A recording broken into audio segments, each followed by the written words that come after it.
Welcome to the Mommy Therapist. They're ready for you. I'm Kristi. I'm Sasha. We are moms who are also therapists to moms. And we are passionate about supporting all moms through motherhood transitions, challenges, and beyond. And we are so happy that you're here today. This is episode 4. Okay, I am so excited for today, but real quick before we get into it, I just want to thank you all for engaging with us through the podcast platforms and online. We got a couple more 5-star ratings on Apple, and we also got some really good comments this past week. On Spotify, we had a listener, Erin, say, "Hi, Sasha, you guys are adorable, and my movie for 1992 is Aladdin. Thanks for playing along. I've loved hearing about the movies and maybe what you guys have been taking from it." We also got a comment on our recent episode from Bonnie that said, "I love how you model self-check-ins, the MEPs, and today, happy, healthy, hopeful, and whole. It helps me look at my life and my feelings. Thank you. I'm glad it's valuable. Thank you for sharing that." We also got a comment from our friend Lori on Instagram that says, "Loved this episode. The mental container idea is so crucial for when it gets to be too much. Great idea. I also loved the reminder of teaching our kids how to care for themselves. I love reading with my kids too. They now read a book, lovingly lay a favorite on my pillow, and it gives us an opportunity to connect to their world, and we chat afterward." Lori, I love this. I love sharing your love of reading, but also letting your kids share what they love with you. What a wonderful way to connect. It's so good. Thank you again to everyone who engaged with us. We are looking forward to hearing from you all. Okay, so jumping in. Episode 4. This is going to be a little bit different than our first few episodes because this is our first interview episode. Yay! Sasha, who do we have with us today? Our two guests are some coworkers of ours, Krista and Amberli. We're very excited to have you here. We're going to have you do a MEPS check-in and also introduce yourself as we do in group. Hi, I'm Amberli. I have 2 kids. My daughter, she is 4, almost 5, and my son is 2. When I had my daughter, I had a lot of postpartum anxiety. And I hadn't worked with moms or postpartum moms at this point. I really specialize in just children and families. But after having my daughter, I was opened up to a whole new world and a whole new understanding of motherhood. And then I decided to start working with moms, and I love it so much. I love working with this population of moms and women. It is so rewarding and inspiring to see the growth and this community come together, and I love it so much. Something about me outside of motherhood is I love to play soccer, and I joined an adult co-ed league a couple years ago, which was a great way for me to try and start finding myself again after having kids. Perfect. Krista, what about you? My name is Krista. I have 3 kids. My oldest is 17, and he will be 18 in June. I have a 15-year-old daughter and an 11, almost 12-year-old son. And what brought me to postpartum is I always had a love for the maternity unit in the hospital. My mom used to take me to the nursery, and we'd look through the windows of the babies when I was a kid. And I always wanted to be a nurse. And I worked in the maternity unit for 4 years as a CNA, and I always loved working with this population. It was really important to me to work with women. And so this is a way to bring my 2 passions together because mental health therapy is more fitting for me long term. I didn't want to work under doctors my whole life and be bossed around. No, thank you. I wanted to be my own girl boss. So here we are. Something outside of motherhood is that I really love to play Nintendo. I love that. I love it.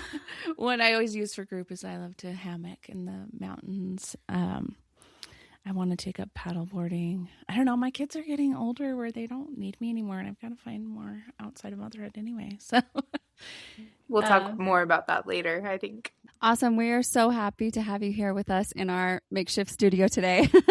So instead of Sasha and I, we are going to invite you to do our MEPS check-in with us today. So mentally, emotionally, physically, spiritually, socially, and self-care. So Amberli, check in with us. How have you been?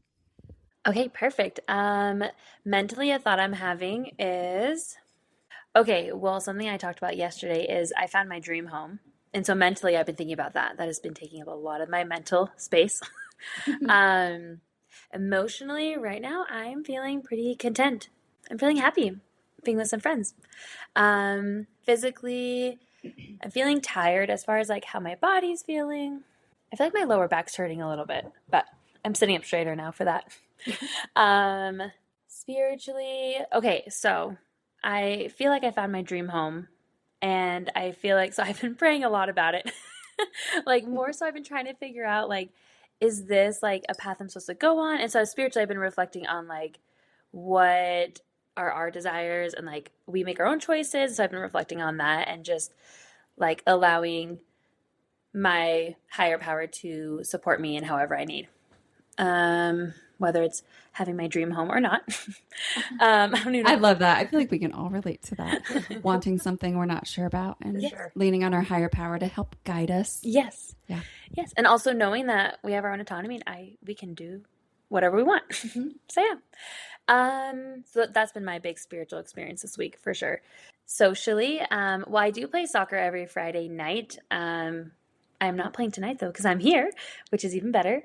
But last Friday night, I actually went and got a late night dinner with one of my teammates, and I feel like we like almost bridged that gap of like teammates and like actually hanging out. So that was really cool. So that was beneficial. I love it when that happens. When you have like those proximity kind of acquaintances, and then you take a step into being friends, and it's like dating kind of. Yes, no, I know. And she had all this drama going on with this. It's exciting. Yeah, with this guy on our team and his girlfriend and whatever. It doesn't matter. But they had a lot of drama going on with this guy on our team and his ex-girlfriend. So she was telling me about it, and then she was like, do you want to just go get Cafe Rio? And I was like, yeah. Yeah. I do. Yeah, I do. And the best part, actually tying it into this, she knows that I'm a therapist, and she was like, you can't tell anyone, but I know you won't because you're a therapist. And I was like, yep, I'm a vault. So anyway, that was my socially. Self-care. Right. Why is self-care so hard? I know. For self-care, I listened to my book. Healthy dissociation and also with intention, right? Let's go with that. It's a Krista comment. Yeah, let's do it. Let's do it. I mean, I guess I slept in a little bit today. Sure. Yes. Good. All right, Krista, you're up. All right. Mentally, I'm thinking about a lot of things because that's run through my brain like a hamster on a wheel. Thanks, ADHD. I'm thinking about things moment to moment. So right now I'm thinking about how I'm with you beautiful ladies. Emotionally, I'm feeling very calm and peaceful and content and in the moment. Mindful, I guess. That's what in the moment is. Physically, my feet are a little hot and I'm wearing socks. I'm thinking about taking them off. If I move, my hip hurts a little bit, which actually goes into my spiritually.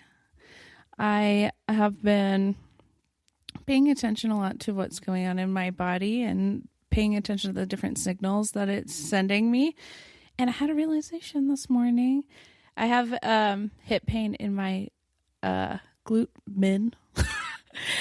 Yeah, gluteus minimus. I feel like I'm going to say it wrong. That's why I said it like that. And it is the stabilizing muscle. But I was thinking this morning, because I'm like, I feel stable in my life. I don't know what this is. And then I was like, balance. I've been balancing a lot on my plate and trying to balance my kids. And so I feel like that is my version of being in touch spiritually, is paying attention to what's going on in my body. Socially, I actually have a lot of social things going on because every week my daughter goes to dance multiple times a week and I go and hang out with my best friend. And last night we went and got matching jumpsuits because we have this recession themed dance party. So we got Juicy Couture matching velvet. Juicy Couture? Yes. Okay, that's epic. We're very excited. And I look very curvy in it. And you know what? I'm proud of it. I love it. I'm show off my curves. My mom bod. And self-care. I have adopted a skincare routine that I love to do. So every morning I wash my face, put on 5 toners, SPF, and hyaluronic acid lotion. And then at night I put retinol and hyaluronic acid on. And I wash all of my dead skin cells off because I'm going to look young forever. Just kidding. But I would like my skin to feel baby soft. So I've been doing that. Also, I took a bath last weekend, guys. I never took a bath. It was an adventure, and it was fun. I loved it. It wasn't an adventure. It was very relaxing. All right. That brings us to our interview portion. So exciting. I know. We have a handful of questions we're going to ask you just kind of about your experiences as working moms. Some good, some bad, some ugly, some challenges, things that you may or may not do, things that might be helpful, and also just things for us to kind of process through together. So the first question is, tell us about your experience being at home if you were, and why or when you began working. I think I've always been a working mom. I think there was maybe a short amount of time where I didn't work, but I always had to, not by choice. I love working, but it wasn't by choice that I had to always be a working mom. Unfortunately, I didn't have the support that I needed as a mother. I don't think. Yeah. I actually always have worked as well. I say I was a stay-at-home mom for a time, but it was really only like maternity leaves, I guess. So yeah, when I had my first baby and I went back to work, I went part-time and then had another baby. And then, yeah, I went back. So like I was a stay-at-home mom. I guess I took like 4 months off each time. So I was a stay-at-home mom, quote, for those times. But I never was like my career was being a stay-at-home mom. I have not done that. Okay. Sasha, were you ever a stay-at-home mom? I was a stay-at-home mom. I stayed home while I was in school, basically. And that was really, really rough to navigate. And honestly, I didn't like it. I didn't enjoy it. And I feel like a lot of moms feel bad about that. And I felt bad about that. I felt bad that I didn't like being able to have the opportunity to stay home with my kids. I was good at it. I was really good at it. But I didn't like it. I did not enjoy that period of my life at all. Yeah, I was able to be a stay-at-home mom for the first, I guess, 4.5 years, 5 years. Till my daughter was 1. Actually, till my daughter was 1. That's when I got divorced and had to kind of start looking for work or what would be my future. But then COVID hit, so I was actually a stay-at-home mom for another 6 months because we couldn't go to work. But that was like my thing. Like I wore it like a badge of honor. I'm a stay-at-home mom. And there are definitely parts of it that I enjoyed. I would hear that. Yeah. But it was really, really hard in other ways. And so me becoming a working mom was definitely not a choice of mine. It was very circumstantial of now I have to support myself and these 2 kiddos. And I have a little bit of time, with child support and alimony and such to get on my feet. But it was a hard decision to swallow because I thought, this is the most honorable thing you could do. And so I'm so there was good. there was I'm a so lot, amazing. There was a lot of like some mental, like that cognitive diffusion around going to work and doing the daycare thing when I was like, oh, moms who use daycare, roll my eyes. I had, as a child, a lot of really negative experiences because my mom had to go to work, not by her choice. I had some rough babysitters. It was not a good time. And so I really, really wanted to be a stay-at-home mom, and that was really important to me. And it was really hard for me to never make that work. But I made being a working mom work so that my kids were able to not have to go to daycare. My youngest ended up going to daycare a little bit, but for the most part, they didn't have to. I like working from home and getting my mom to babysit or like friends and whatnot, so that they didn't have to do that. So even though I was a working mom, I really tried to at least give them a life where their mom was a big part of their life. And even now as a therapist, my work schedule kind of revolves around their schedule, which is really nice. This is so great to be talking about this with you guys, because this has been like the forefront of my mind. And I've been reflecting on this a lot, because my closest friends, I have like a little mom group, and they are all stay-at-home moms.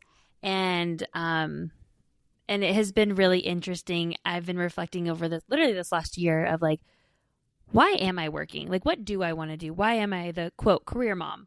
And like, because I actually think I don't have to work. I actually think if I wanted to stay home, we could figure it out. But I came from a family where my mom worked full time. And so I did the daycares, all the things. And I never had a negative experience that I remember. Maybe I'm blocking it out. That's pretty likely. Knowing me. So it's actually like really, this is so great to talk to you guys about this, because I think if I really wanted to stay home, we would make it work, and we could. But I also grew up with a mom who didn't go to college when she was younger. And so she instilled in me, like, you have to get an education, because not to like dive too much into this, but my mom wanted to make sure that I didn't follow in her path, and she wanted to make sure I could support myself if I needed to. So she was really big on education. So I did all this education, went and got a master's. And for me, I feel like I want to work, because why did I do all that? Right. But obviously stay-at-home moms are amazing and do so much too. But so anyway, it's this weird thing, because I could be a stay-at-home mom, but I don't know if I want to. I don't know. Yeah. But I also love my job. So yeah. Well, I think that having been a stay-at-home mom for 5 years, 6 years, whatever it was, I don't know the math.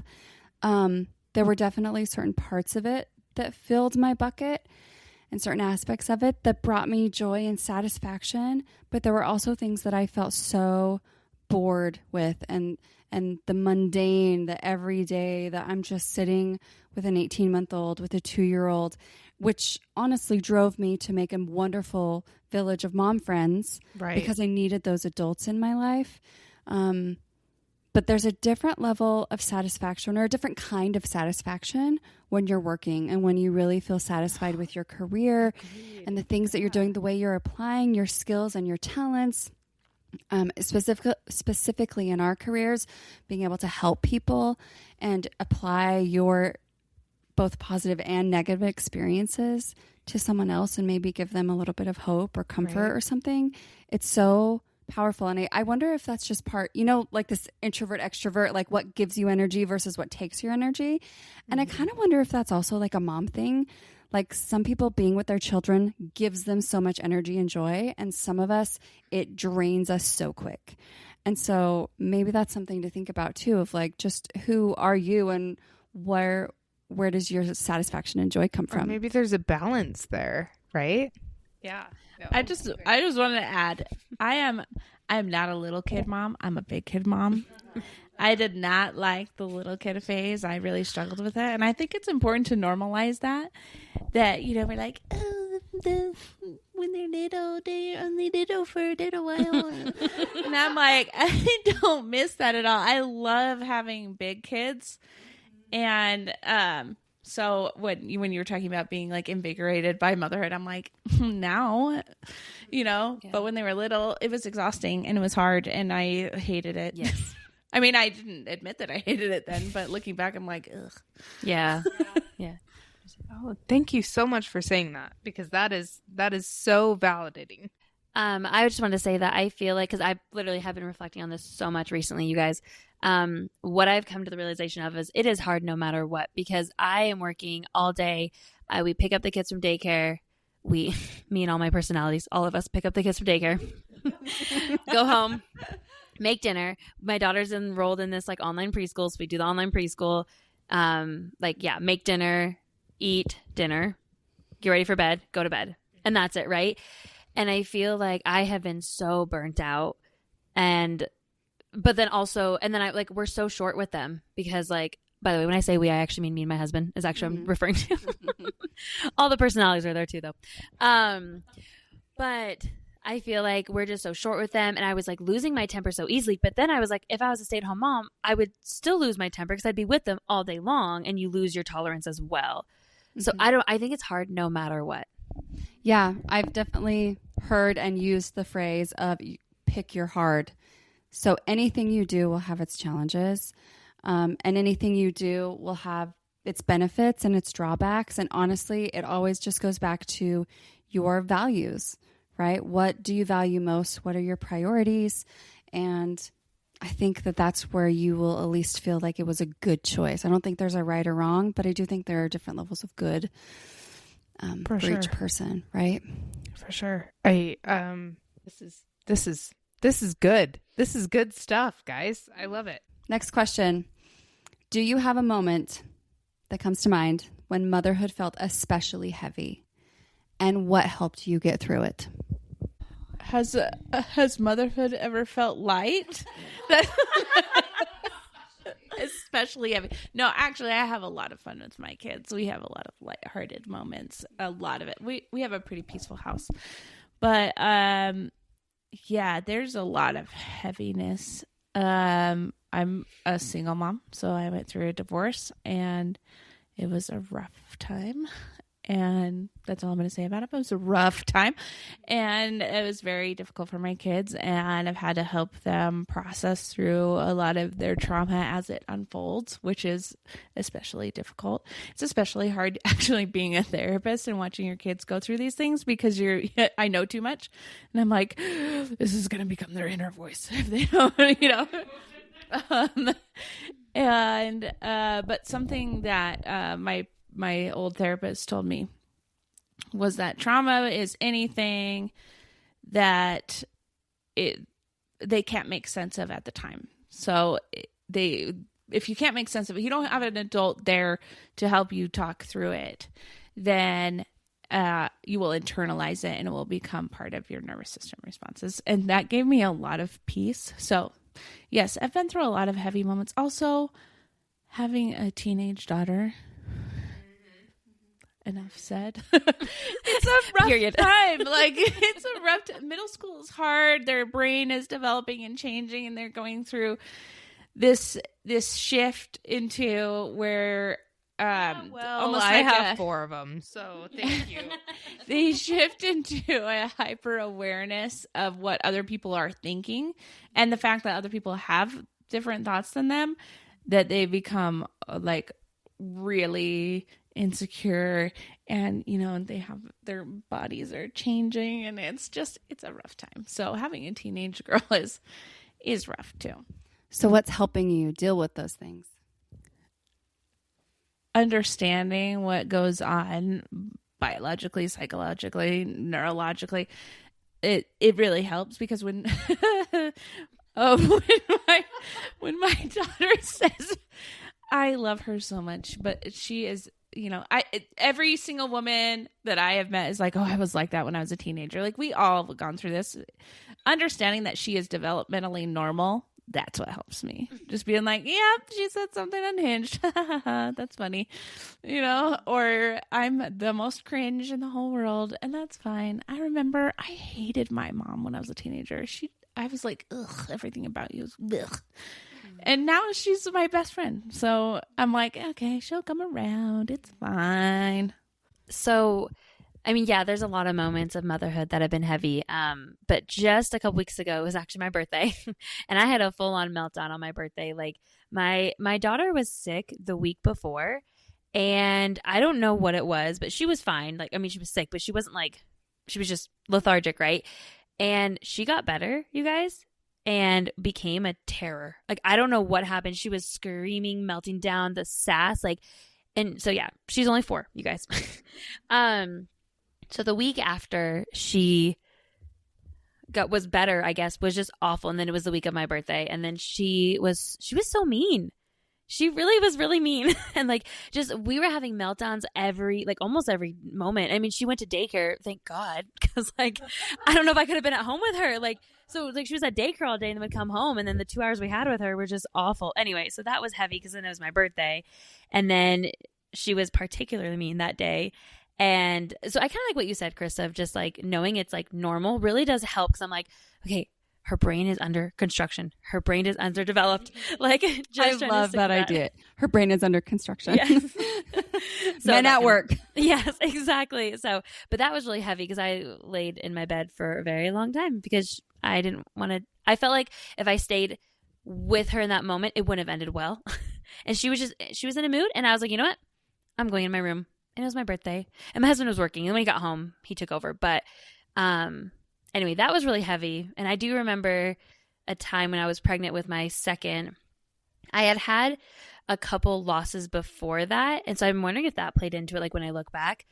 But I was pregnant with my second, and I had a lot of pregnancy rage, which is interesting looking back on. And that was pretty heavy because there were times that didn't feel like me.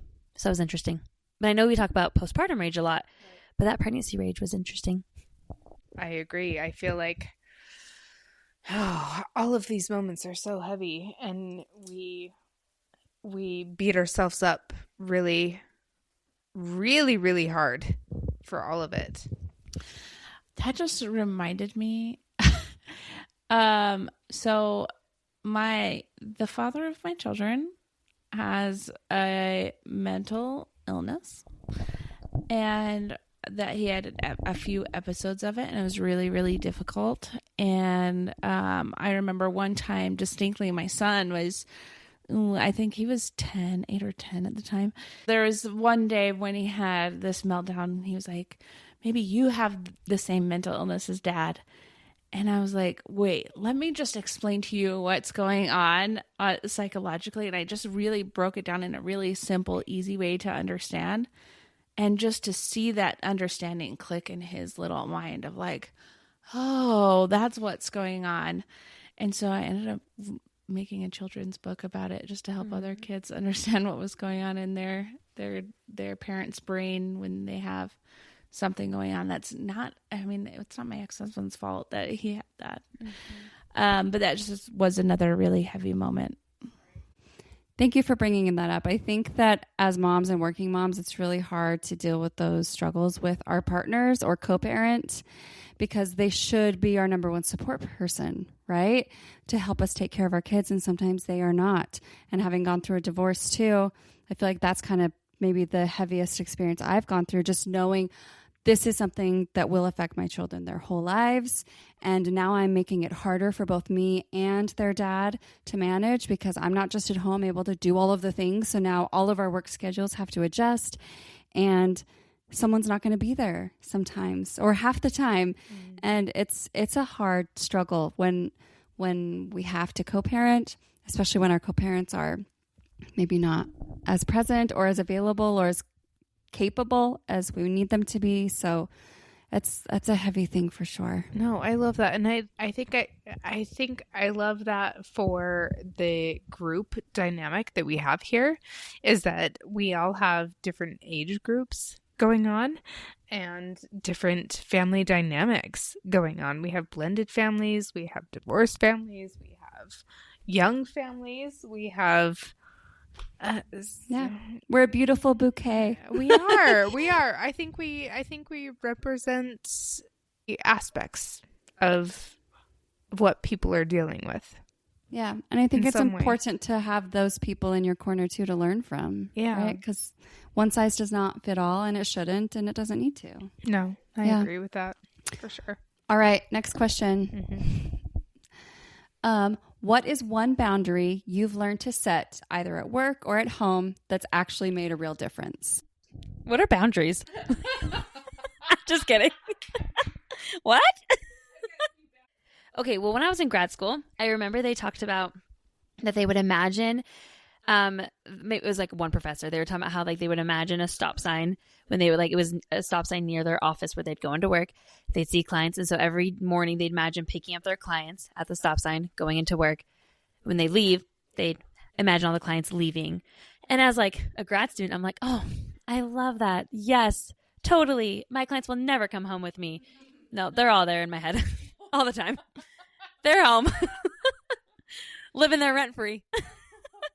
So this is a great question. Krista, what do you think? I don't know. I think I have a kind of a natural ability to be like, no, you know what? I think this is probably ADHD. When I'm in my car, I'm like, beep, beep, beep, back to my life or whatever. I'm like, I might see a couple things like, oh, that's funny. That reminds me of that client. And then I'm just like, I'm like Big Bird. Big Bird. Oh my gosh. So I don't know. Like, I'm like, what boundaries do I have to set?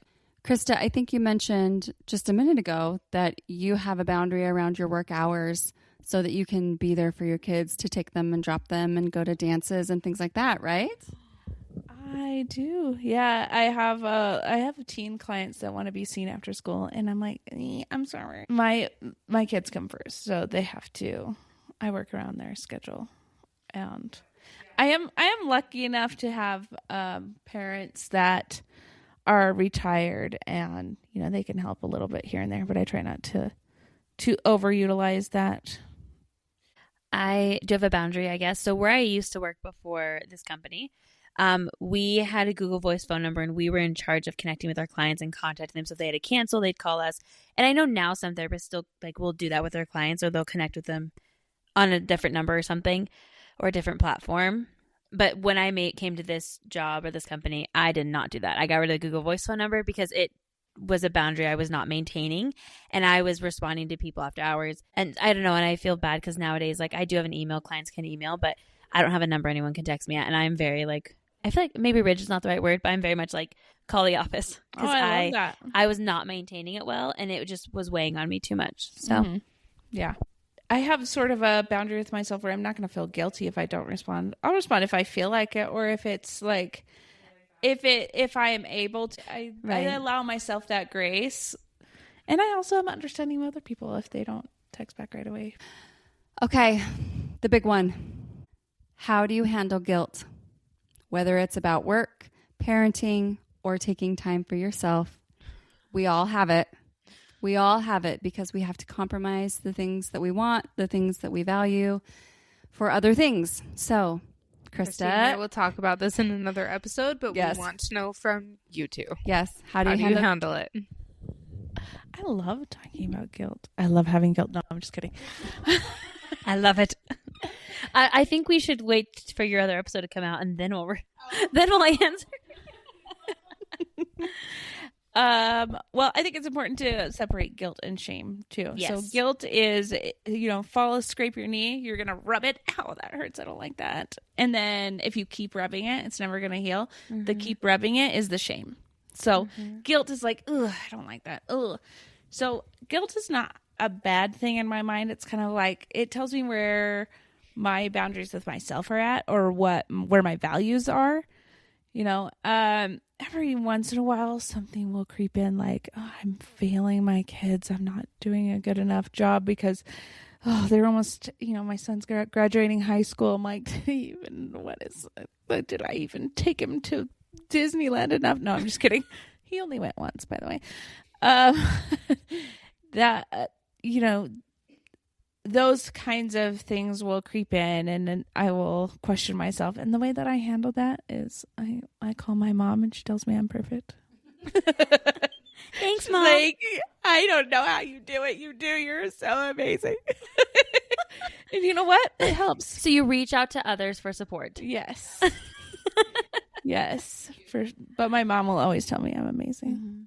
Mm-hmm. Actually, the thing my mom has told me that has been the biggest voice in my head is, she's like, I never worry about you because I know you're always going to figure it out. I'm like, oh, so good. That is so good. I know. Shout out to my mom. She was a working mom. Seriously. Can I have your mom? Yeah. Well, she will be Can all I your have mom. your mom? I do like how Krista was separating that definition, because guilt and shame can get mixed together, and that's not, they're different. Oh man. Truthfully, you guys, do you want me to be honest? Yes. I just never stop going, so I don't feel or hear anything. More dissociation. Yes. Power of distraction. If you're busy all the time, you don't have time to think about it. Yeah. Yes. Exactly. What's your real answer, Amberli? Seriously, guys. Okay, well, I feel like this does happen a lot. Even tonight, hanging out with you lovely ladies, I feel like my husband really is great. He's amazing, and he never makes me feel guilty. But I feel like, just as moms, we have that all the time. Like, and I know he's fine and he's not mad, but I'm still like, I should be there. And I think I'm still trying to like dissect that in my own brain. Okay. I literally was just texting my husband because he put the kids to bed, and I said, okay, thank you so much for letting me hang out with my friends. I literally just said that. Yeah. It's silly. It's silly. Letting me hang out with my friends. I was just thinking about shame, and another thing, something that I teach my clients is that shame is a false sense of control. It's, well, my whole spiel is the purpose of punishment is to condition behavior. Shame is a punishment we impose on ourselves because we're afraid of our own behavior. So if we are starting to feel shame, what that is telling us is I don't like what I'm doing. I want to do it a different way. But it's really counterintuitive, and it doesn't actually work. So instead, I reframe to, what can I learn from this? What is this shame trying to teach me? Or like, oh, I didn't like that. So what am I going to do? What solutions live in that instead of shame being the solution? Like, if I shame myself hard enough, then I'm not going to be a terrible mom anymore. Like, it doesn't work like that. Right. I like what you said earlier, Krista, about guilt being related to maybe our values.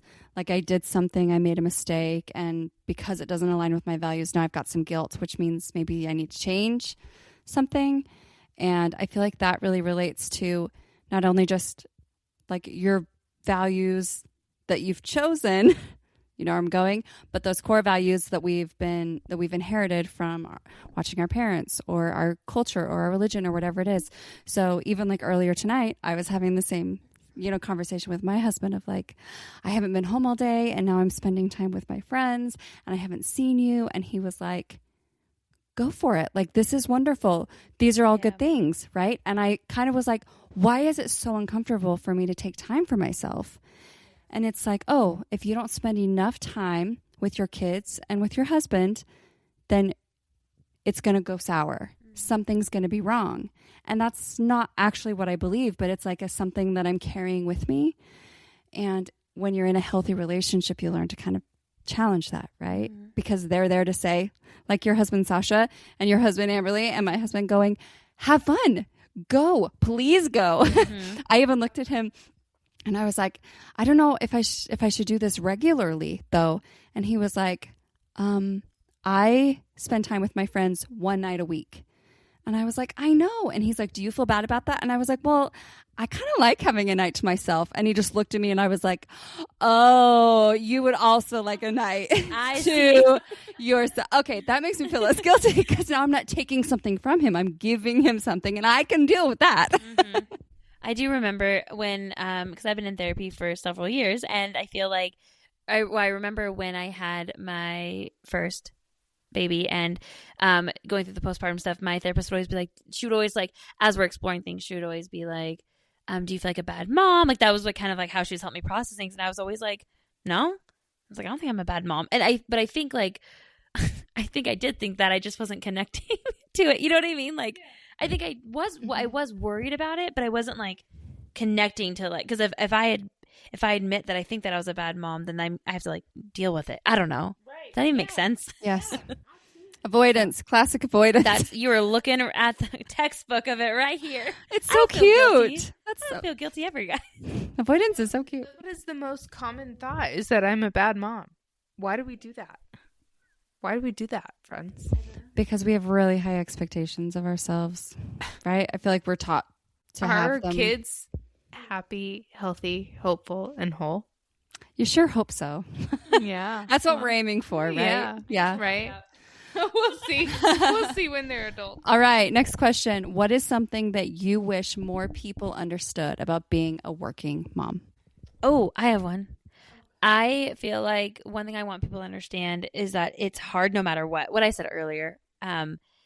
Because I do feel like, well, I shouldn't complain because my friends are stay-at-home moms and that's even harder. And then like they feel like they can't complain because they're not doing the career thing, And I don't know. Like, so I guess I just want people to know, maybe that's not answering it directly, but I just want people to know like it's hard no matter what. And just like stop judging everyone. Yeah.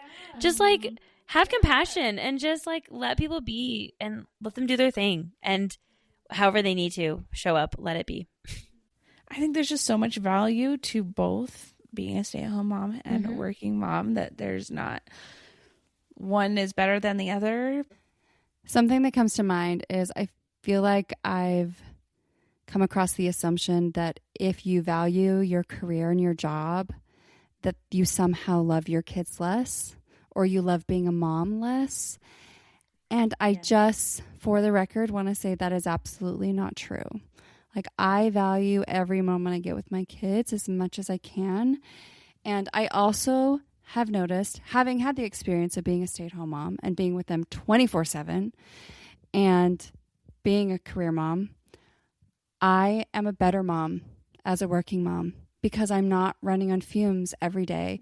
It's not a Groundhog Day of get up, let's make breakfast, now let's go for a walk, let's go to the park, now we'll come home, let's watch a show, let's have chicken nuggets, now it's nap, I might throw in some laundry, now we're up, now let's watch another show, let's make dinner, let's play with Magna-Tiles, let's go to bed, rinse and repeat, you know? Now it's like I'm getting them up and yeah, they've got activities at school and they've got friends and I'm hoping they're safe and healthy.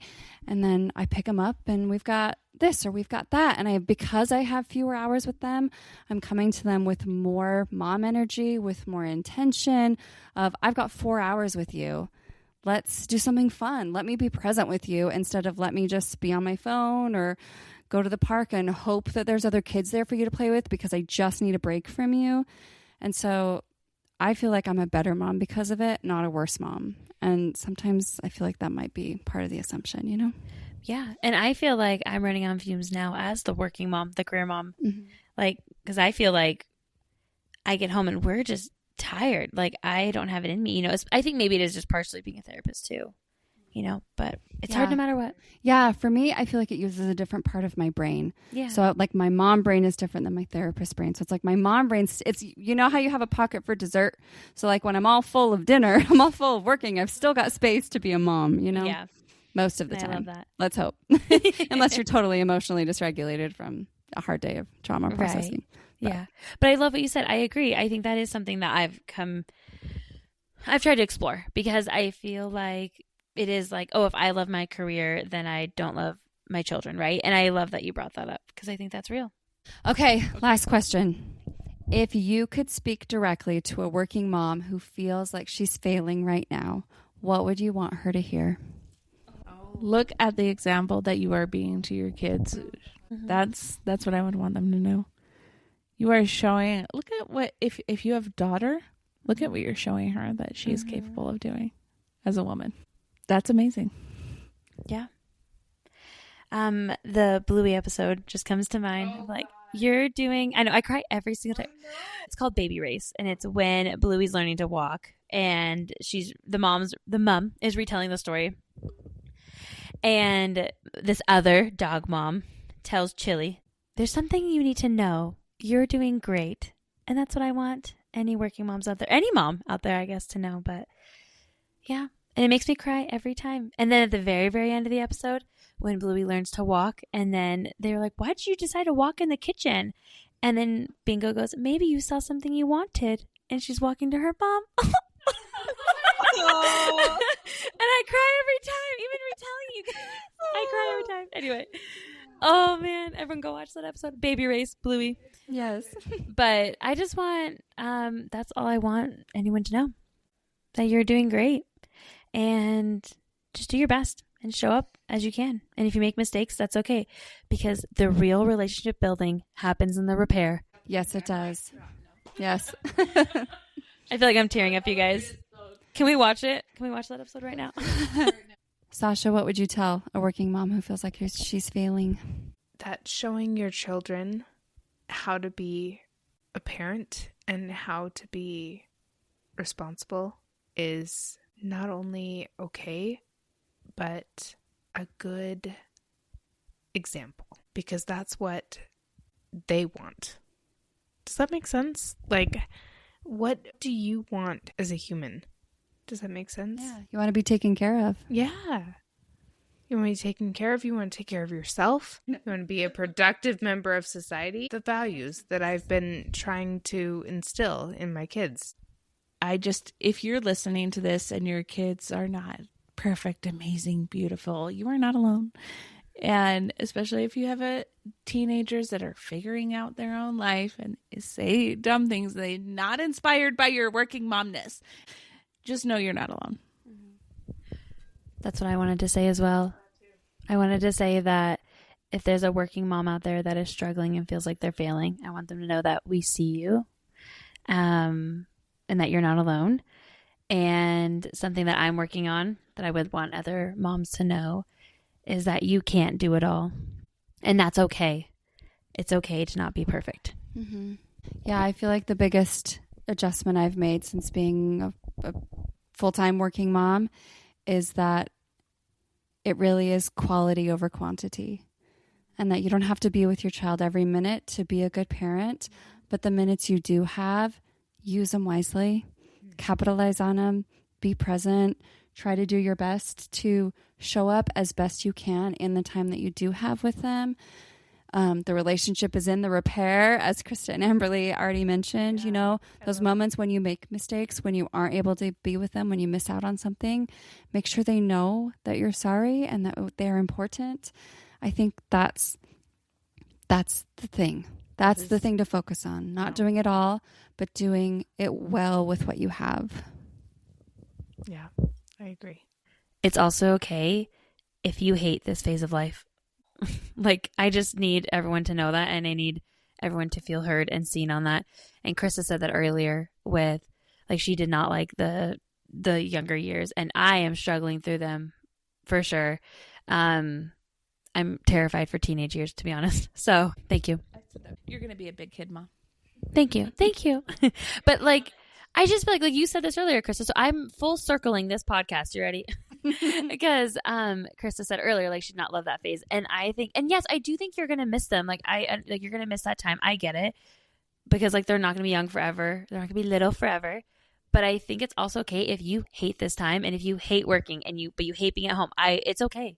Literally, just whatever you're feeling is okay. Yeah. And it's okay. And I also think it will not last forever. I can tell you that. The meltdown will end eventually. The stage will end. Yeah. Eventually, their brains will not be under construction. They will be full-blown adults. Something I like to say is that parenting sometimes gets easier, and sometimes as they get older, it gets easier, and some things get harder. But overall, the general curve is, it's upward. I wish everyone could see Krista's arm right now. I'm doing it with my hands, but you can't see it. Upward trajectory. Good. There is hope. I love it. Amberli, Krista, thank you so much for being here with us. Thank you so much for sharing, for being vulnerable, for talking to us about your experiences as moms, as working moms, and we just adore you both. Do you guys have any shout outs you want to make? Any thank yous or plugs? I really want to thank my children and the patience that they give me. I love them so much. They are just the sweetest kids, honestly. Like, I know I talked and joked a little bit about the challenges that come along with the teen years, but I am really grateful for the bond that I have with them, and just that they're their own humans. And I'm just really grateful that they put up with. I'm grateful they put up with me as a therapist and some of the psychoeducation I give them, but they are the best. I also want to thank my parents. I really need to thank them too, because I could not do what I do without them. They have been really helpful for me as a single mom. I actually have 100% custody. I am the only one.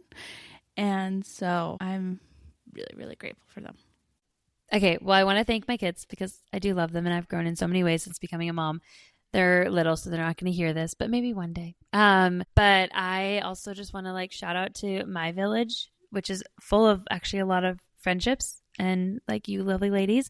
But I really want to shout out my husband because he really is amazing, and he's so patient and so supportive and grown with me through all of the things that I'm learning and trying to be and trying to do. And he is really patient and loving. Thank you so much for joining us today, and thank you for showing up for yourself today. You can find us on Instagram, TikTok, or email us at themommytherapist@gmail.com. We'd love to hear from you. Whether it's avoiding your feelings like Amberli or waiting for your kids to be teenagers like Krista. We hope something good happens to you today. See you next week. Take care.